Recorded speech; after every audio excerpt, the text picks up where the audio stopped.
Demon Emperor Chapter 646 nagpapatuloy. Venerable C, matagal na akong nakikimarites sa tabi-tabi. Hindi ang pinuno ng sekto ang gumawa nito.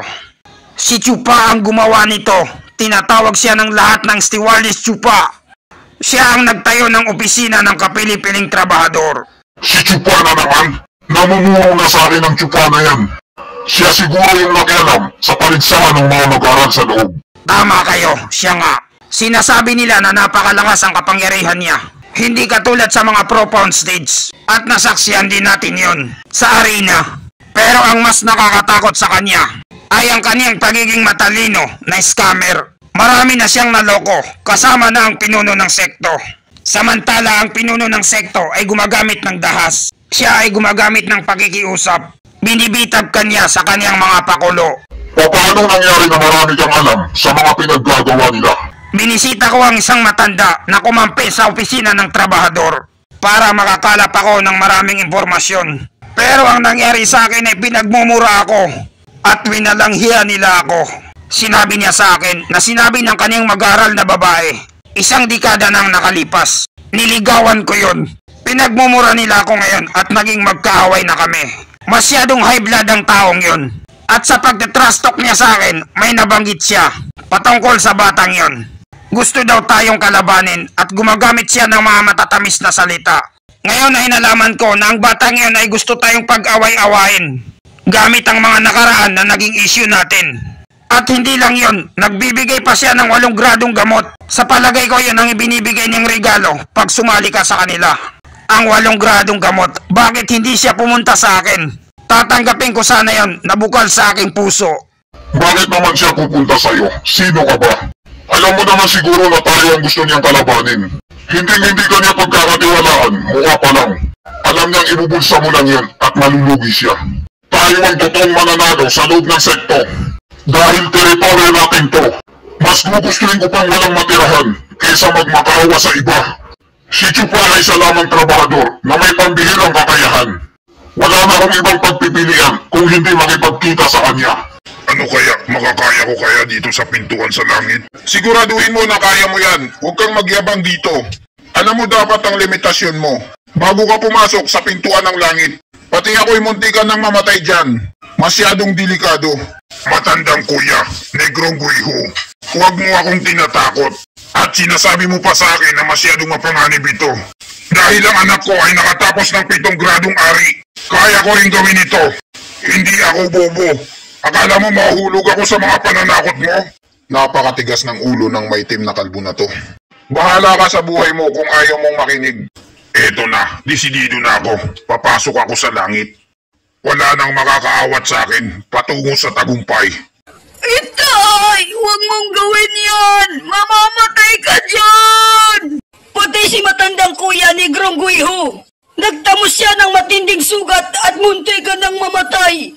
Ang ibig mo bang sabihin ay seryoso siya sa sinasabi niya sa akin? 7 grado lang ito ng ari, hindi naman masyadong nakakamatay. Itong ginawa dito ni Master ay para sa mga kapili-piling mag-aral.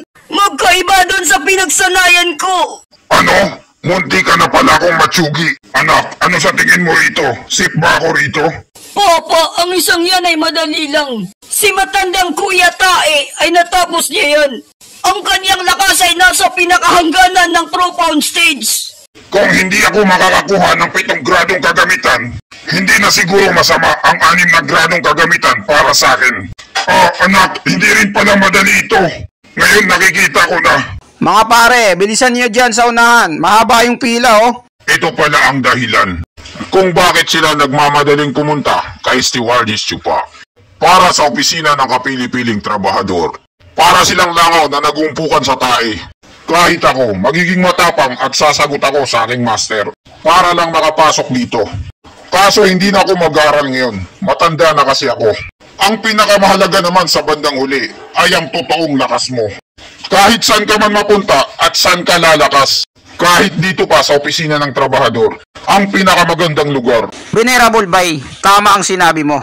Mga matatanda, mga venerable, ang opisina ng kapili-piling trabahador, hindi ito katulad ng mag-aral sa loob, na nakabase lang sila sa paligsahan. Ito ay makatungkol sa pagsubok sa buhay. Bawat isa sa inyo ay libreng turuan ang mga mapipili niyong mag-aaral. Pero hindi magiging pare-pareho ang magiging resulta nila. Ang pagsubok na ito ay hindi tungkol sa lakas. Ang sagot dito ay paano mo malalagpasan ang mga hamon ng buhay. Maganda ito dahil hindi sila mag-aaway-away sa kakapiranggot na ayuda. Ito ang pinakamagandang paraan para makapagsanay ang mga mag-aaral. Tama! Tomo! Ang opisina ng trabahador ay gumagamit ng mga pagsubok para hindi mag-away-away ang mga mag-aral sa ayuda. Itong 4 na pagsubok, pare-pareho silang mabibigyan kapag naipasa nila. Pero ang mga tao ay nakasanayan na nilang pagiging tamad. Iinlan lang ang mga masisipag sa kanila at sila yung mga nagtatagumpay sa buhay.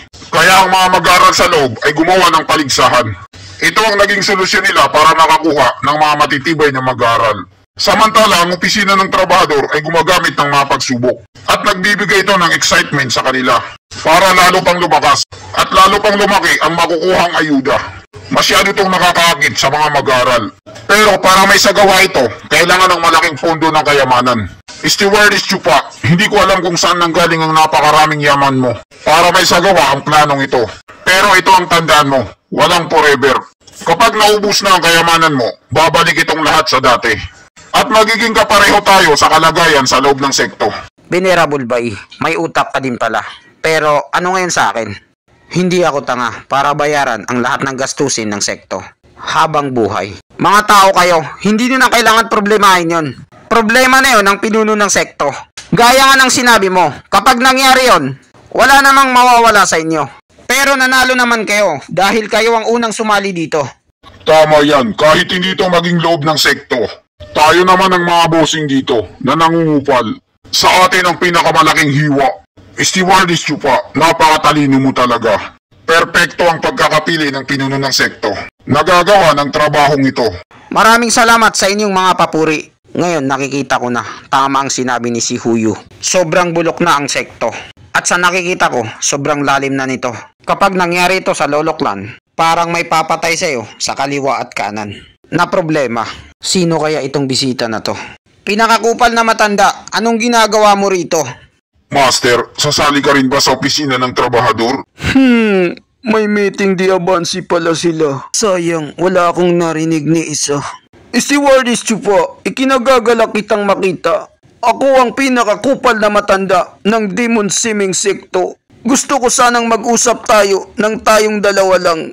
Pwede ba tayong pumunta sa aking private resort? Malapit lang dito.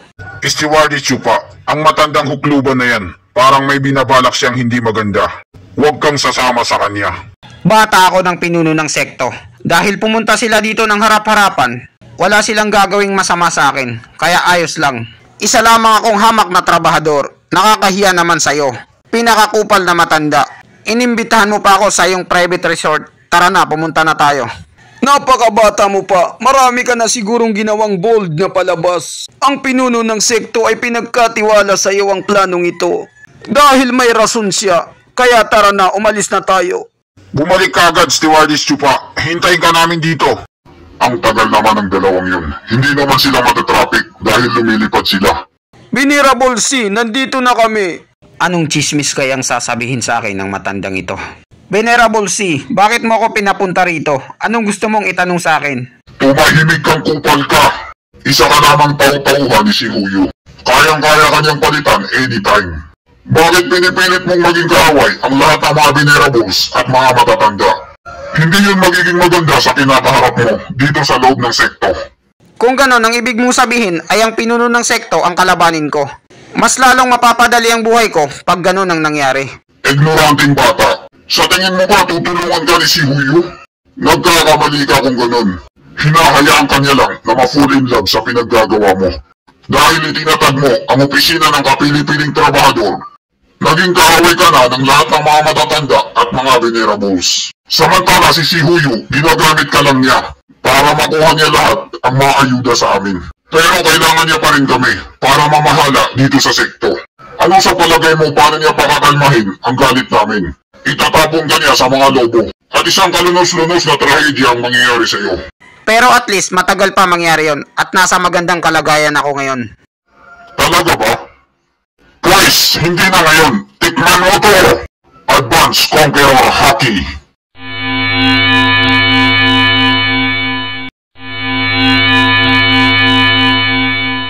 Napakalakas ng haki niya, kasing lakas ng 4 Emperors ng One Piece. Munti ka na akong makatulog.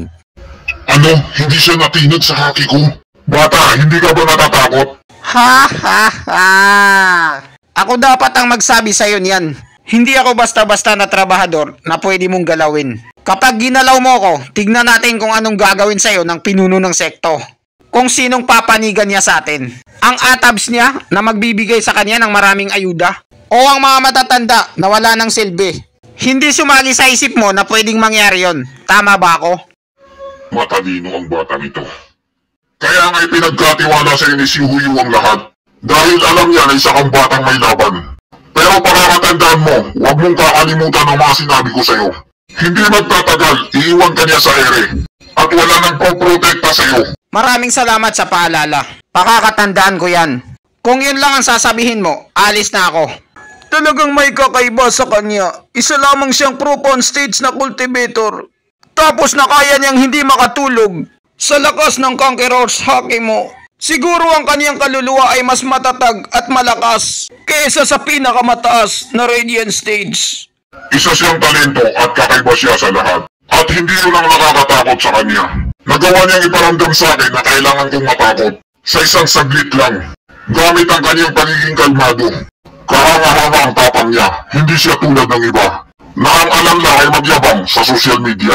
Na malalakas daw sila at wala naman sa lugar. Hindi rin matatapang at padalos-dalos. Pero siya, kalmado lang siya at alam niyang kontrolado niya ang mga nangyayari. Isa lang ang ibig sabihin nito, hindi siya basta-basta atabs. Kung hindi, isa siyang totoong maestro. Kung ganon, naloko niya pala tayo kung saan napakasakit. Alam niya rin na hindi natin siya gagalawin sa napakadelikadong oras. Pumunta siya sa kampo ng mga kalaban niya nang hindi nag-iisip. Isa talaga siyang liderato at pwede siyang maging susunod na pinuno ng sekto. Panibagong si Huyu. Hindi pala, mas masahol pa kay si Huyu. Tama ka sa sinabi mo, Kupal. Kung ganon, ano nang susunod nating hakbang? Walang mangyayari kung gagamit tayo ng dahas. Lahat tayong mga matatanda at mga venerables sa loob ng sekto. Pare-pareho tayong may interes at walang gustong gumamit ng dahas. Lalo na ngayon na iniiwanan na tayo ng mga mag-aaral. Ayon sa pagkakalkula ko, mas marami pang mga tao ang sasali sa opisina ng trabahador sa mga darating na mga araw. Ang paghihigpit natin ay hindi gumana. Dahil hindi natin siya matira, maghanap ako ng tao na pwede siyang tirahin. Dahil gumamit sila ng mga mag-aaral para sirain tayo. Pagbabayarin natin sila ng katulad sa ginawa nila sa atin. Gamit din ng mga mag-aaral. Ha ha ha ha! Buti naman at nakabalik na agad si Chupa. Stewardess Chupa, ayos ka lang ba? Tatawagin ko na sana ang lahat at lulusubin namin ang kampo nila. Itatanong namin kung bakit kanila hinostage. Ang mga kupal na yun, kapag nakipaglaban sila, yun na rin ang magiging katapusan nila. Maganda kung ganun. Siya nga pala, Stewardess Chupa. May mga naghahanap sa'yo at gusto kang makita. Ako ba? Sino naman sila? Hoy pre, may mga bisita tayo. Ang aangas nila. Mga venerables, nandito na po si Chupa. Ang gusto niyong makita. Yo, Chupa. Sa wakas, nagkita na rin tayo. At dito nagtatapos ang chapter. 604.605. Maraming salamat po sa panunood nyo. Mag-subscribe para laging updated sa buhay ni Chupa.